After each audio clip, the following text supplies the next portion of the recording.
আসুন আসুন গুরুদেব আসুন, এই মাথাটা একটু আসুন আসুন।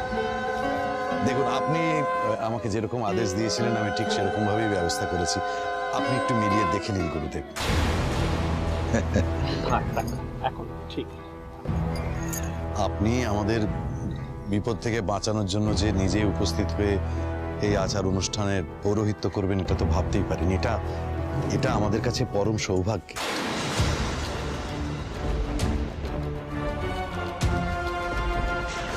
তোরা খুব ভালো থাকবি। হ্যাঁ, খুব সুখী হবি তোরা দুজনে।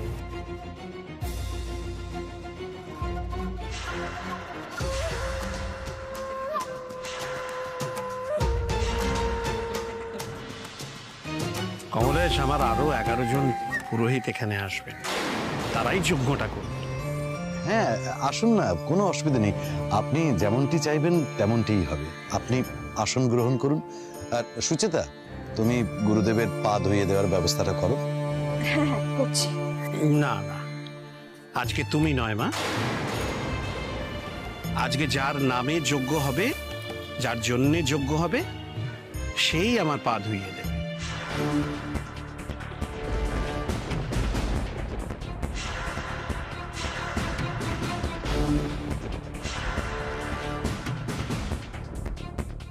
বেশ, তো আপনি যেরকম চাইবেন সেরকমই হবে। মিলিমা, এসো।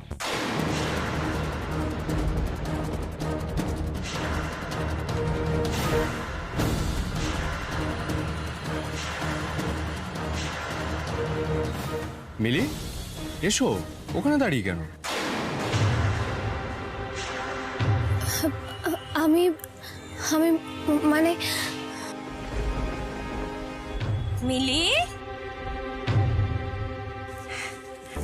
মিলি মিলি, তোমার কি সৌভাগ্য বলো তো, গুরুদেব নিজে তোমার কাছ থেকে সেবা নিতে চাইছেন।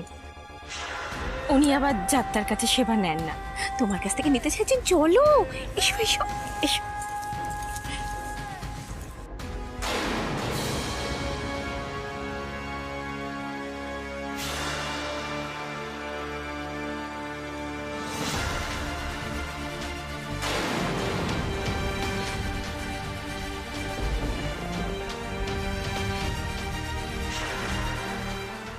ক্ষমা করবেন গুরুদেব, এত বছর তো আমি আপনার পদসেবা করে এসেছি, আমাকে এর থেকে বঞ্চিত করবেন না। দিদি ভাই, এটা তুমি কি বলছো বলো তো? মিলি দুদিন পর আমাদের বাড়ির বউ হবে বলে কথা, তাই না? ওকে তো আমাদের বাড়ির রীতিনীতিগুলো একটু শিখতে হবে। ও যদি আমাদের বাড়ির রীতিনীতি পালন করে, ক্ষতি কিসের? মানে দিদি ভাই, তুমিও হয়তো ভুলে গেছো, বিয়ের পর কিন্তু আমিও গুরুদেবের পা ধুইয়ে দিয়েছি।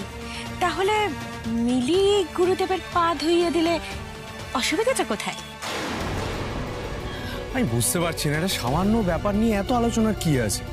গুরুদেব বলেছেন আজকে মিলি ওনার পা ধুইয়ে দেবে, ব্যাস মিটে গেল। বেবি, যাও গুরুদেবের পা ধুইয়ে যাও।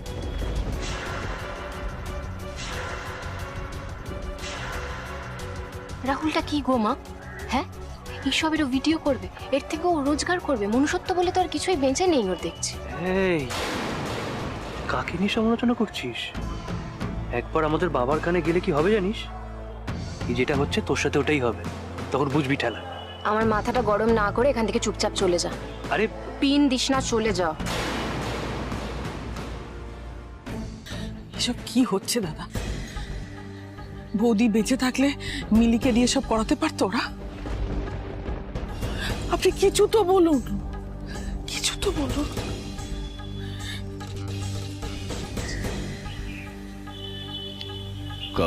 কমলেশ, একটু। হ্যাঁ নিশ্চয়ই গুরুদেব।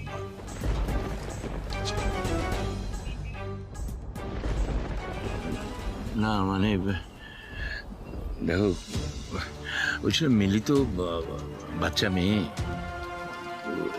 এইসব রীতিনীতি ও কি অত মানতে? মিলিকে বাদ দিয়ে এসব করলে হয় না? আরে কি বলছো কি অবিনাশ?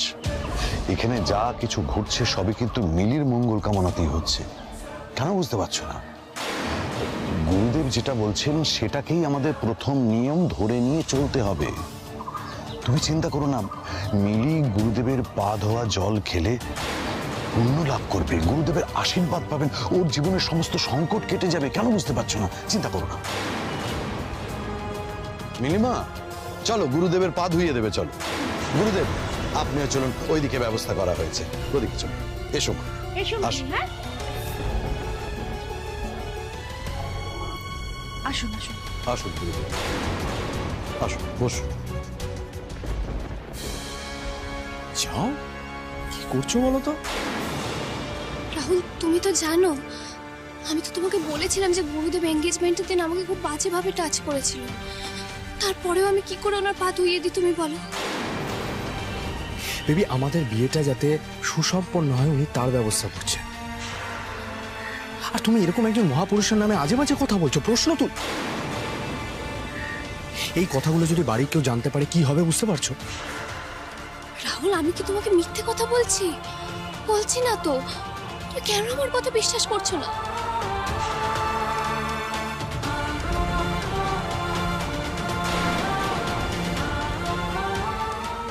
আমি দেখছি।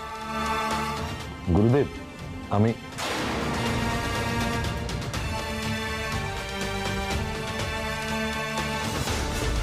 কি হলো মিলি? রাহুল, কোনো সমস্যা? না না, যেটা তুমি যাও না, ওকে নিয়ে এস। হ্যাঁ, তাড়াতাড়ি নিয়ে এসো। বেবি, তুমি ভুল বুঝেছিলে, ওরকম কিছুই হয়নি। চলো চলো চলো চলো চলো চলো।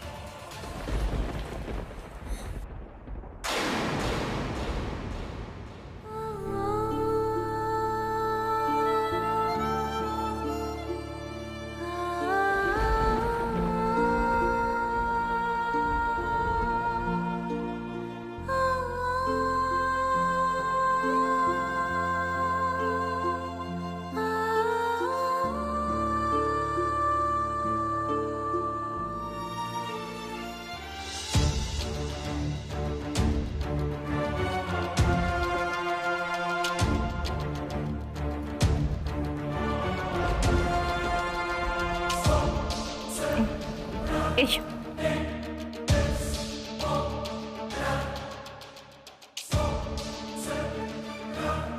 মিলি, দাঁড়িয়ে আছো কেন? গুরুদেবের পাটা ধুইয়ে দাও।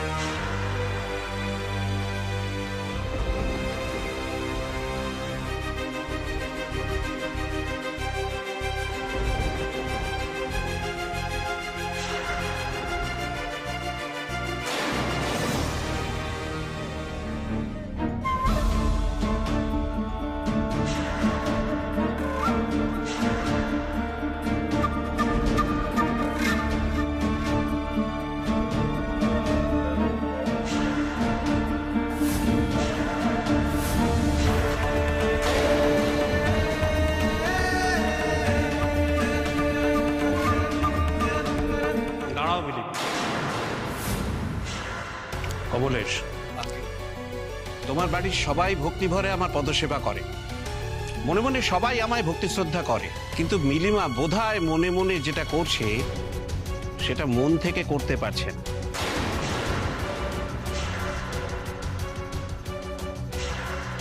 না না গুরুদেব, এটা কি বলছেন? মিলি আপনাকে খুবই মানে, আজকে হঠাৎ করে এত বড় একটা দায়িত্ব পেয়ে ও ঘাবড়ে গেছে আর কি।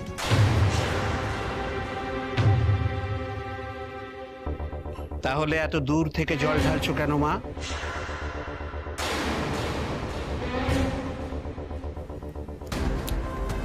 মিলি, ভাইয়ের কাছে বসে জল ঢালো। কি হচ্ছে? আমার পায়ে ঘি আর দুধ মর্দন করে তারপরে জল ঢালতে হবে তো। এটাই তো এই আচারের প্রথম নিয়ম।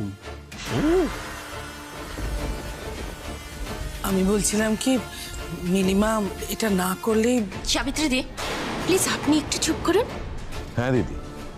আর অবিনাশ, তুমি একটু দিদিকে বোঝাও, যা কিছু এখানে হচ্ছে সবই তো মিলি আর রাহুলের মঙ্গলের জন্যই হচ্ছে, তাই না? মিলিমা, যাও মা, গুরুদেবের কাছে যাও। গুরুদেবের কাছে গিয়ে ভক্তি ভরে গুরুদেবের পা ধুয়ে দাও, কেমন?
লোকটা তো সত্যিই খারাপ, ভণ্ড।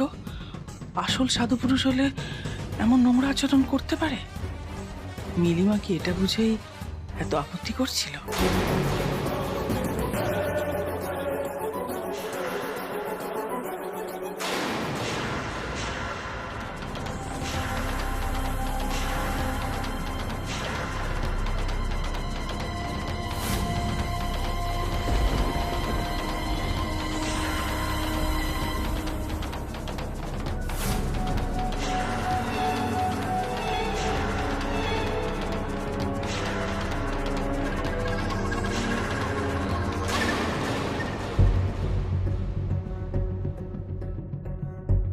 আশীর্বাদ করুন মহারাজ, আপনার কৃপা যেন আমার ওপরও পড়ে।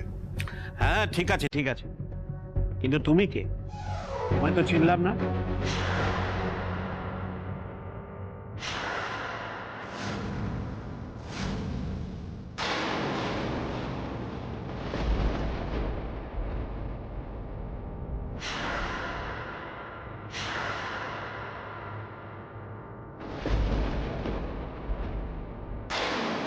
আমাকে চিনতে পারলেন না গুরুদেব? আমি স্বামী অর্জুনানন্দ, আপনার সাথে আমার আশ্রমে সাক্ষাৎ হয়েছিল।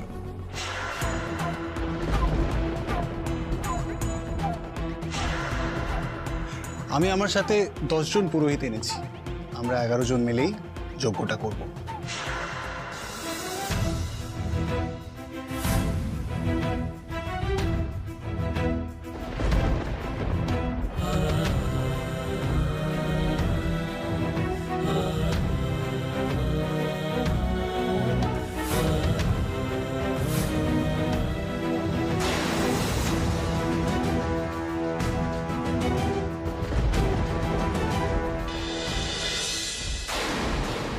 এগুলো আপনারা খেয়ে নিন, রাতে আপনাদের ছেড়ে দেবো। তোমরা কারা সেটা কেন বলছো না? আমাদের এভাবে আটকে রাখতে পারো না তোমরা। এমন অভিশাপ দেবো ভস্য হয়ে যাবে তোমরা, বলে দিলাম। আরে বাস, এত তেজ আপনার? আমাদের গুরুজির কিন্তু আপনার থেকেও বেশি তেজ। কে তোমাদের গুরুজি? হ্যাঁ, কে? সামনে আসতে বলো তাকে। আরে বাবা, যখন সময় হবে ঠিক জানতে পারবেন। আচ্ছা, একটা কথা বলুন তো, আপনি কি সত্যি সত্যি বশ করতে পারেন? ইয়া কি করছো তুমি ওনার সাথে? জানো আমাদের কত ক্ষমতা? যদি সত্যি ক্ষমতা থাকে তাহলে তাহলে মিলিকে ভস্য করে দিন তো। এই যে ত্রিরানী, কেন বাজে বকছিস? এক্ষুনি গুরুর কানে গেলে না। তাই তুই চুপ করবি? দেখছিস না আমার অর্জুনদাকে কিভাবে বশ করে নিয়েছে ওই মেয়েটা। আমাকে পাঠিয়েও তার শান্তি হচ্ছে না, এখন আবার নিজেও গেছে ওই মেয়েটাকে বাঁচাতে। ওখানে যদি অর্জুনদার কিছু হয়, অর্জুনদাকে কেউ চিনতে পেরে গেলে, তখন আমি ছাড়া মিলি করবো অর্জুনদার জন্য চিন্তা।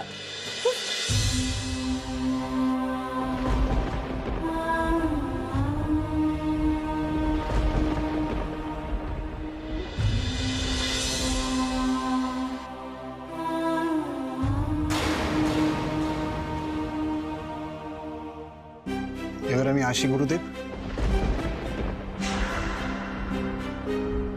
এসো।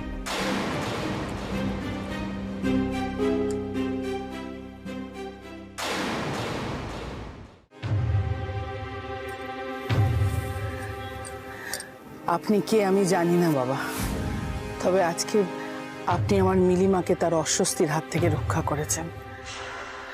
সেটা আর কেউ না বুঝুক, আমি আর আমার মিলিমা বুঝেছি। আপনার কাছে আমি চিরকৃতজ্ঞ থাকব। ভগবান আপনার মঙ্গল করুন, তার আশীর্বাদ সব সময় আপনার মাথার উপর থাকবে।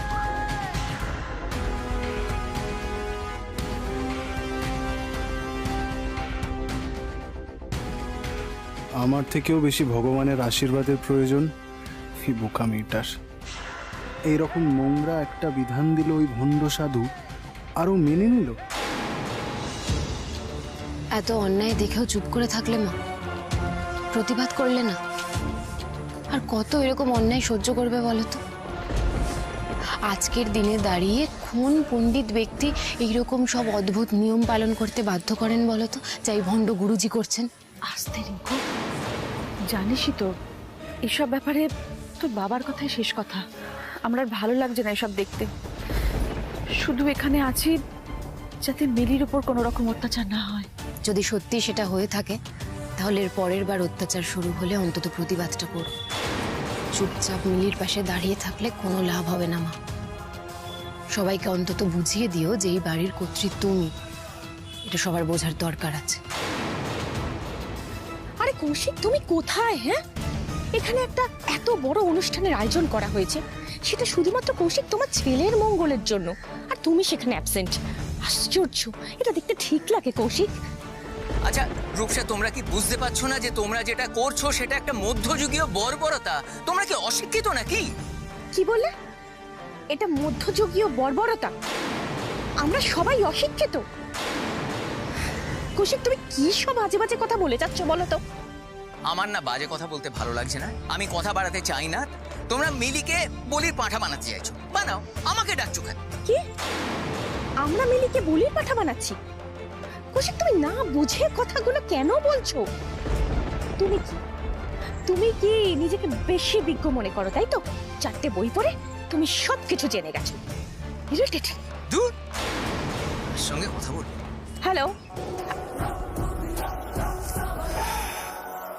ফোনটা তুমি মুখের ওপর কেটে দিলে তো কৌশিক। আজ যদি তুমি কমলেশ রায় বর্মনের ভাই না হতে, আজই আমি তোমাকে ডিভোর্স দিতাম।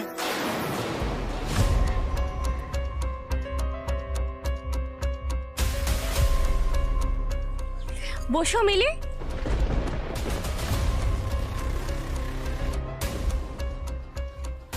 বেশি বাড়াবাড়ি হলে দাদা আপনি কিন্তু মিলিকে নিয়ে বাড়ি চলে যাবেন।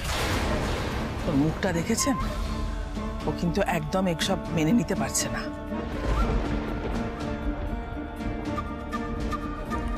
নিজের ইচ্ছে প্রেমটা করতে পারলো, আর নিজের ইচ্ছে জোর দিয়ে বলতে পারতো না যে এসব আমি মানি না, করবো না। রাজি হলো কেন বলো তো? হ্যাঁ, কাঁচা বয়সের মেয়ে দাদা, সহজ সরল মেয়ে আমাদের। রাহুলকে ভালোবাসে, তাই ও যা বলে তাই শোনে। কিন্তু দাদা, আজকে যেটা হচ্ছে সেটা ঠিক হচ্ছে না। দাদা, কি দেখছেন?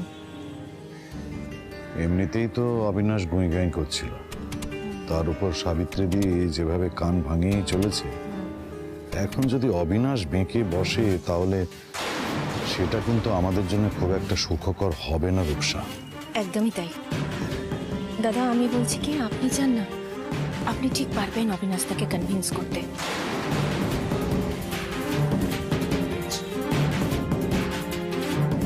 অবিনাশ, কোনো সমস্যা হয়েছে? দেখো, আমি তো তোমার বন্ধু, তুমি আমাকে তো বলতে পারো। না দেখো কমলেশ, এত কিছু হচ্ছে কিন্তু মিলি কিন্তু কমফোর্টেবল ফিল করছে না, ইনফ্যাক্ট আমিও। অবিনাশ, তুমি এই বিষয়টাকে একটু সহজ করে নিচ্ছ না কেন? আচ্ছা, আমি তো তোমার বন্ধু, আর মিলি তো আমারও মেয়ের মতো নাকি? আমি তো ওকে অত্যন্ত স্নেহ করি। আচ্ছা, তোমার কি মনে হয় অবিনাশ, আমি এমন কোনো কাজ করব যাতে মিলির ক্ষতি হয়? হ্যাঁ, দেখো আমি না, আমি আর কোনো কথা শুনতে চাই না। তুমি শুধুমাত্র এটাকে একটা যোগ্য হিসেবেই দেখো, আর কিছু নয়, অত ভেবো না। তুমি এসো আমার সঙ্গে, এসো এসো এসো।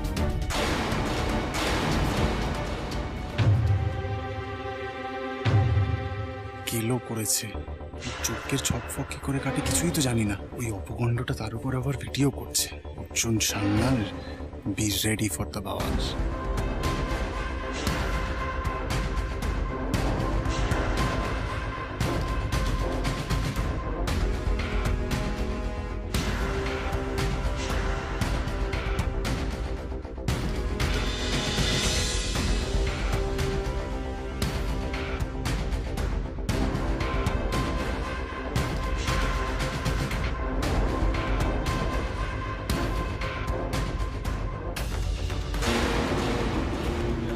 তুমি খালি ভিডিওই করে যাও রাহুল, একটা মিনিটের জন্য আমার কাছে এসে দাঁড়ানোরও সময় নেই তোমার। ওই অসভ্য লোকটার পা ধুতে হলো আমায়, সেটারও ভিডিও করলে তুমি। কিন্তু আমার কথা বিশ্বাস করলে না যে লোকটা ভালো না।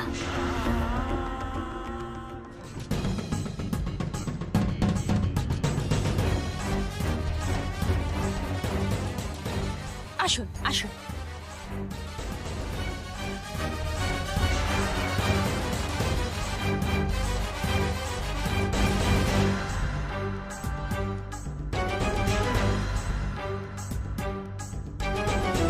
একই অনাচার,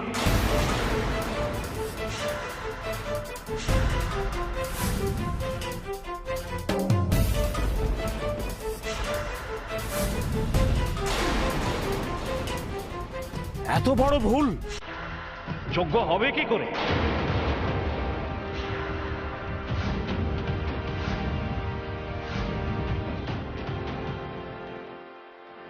আপনি আদৌ পুরোহিত তো নাকি ভেক ধরেছেন?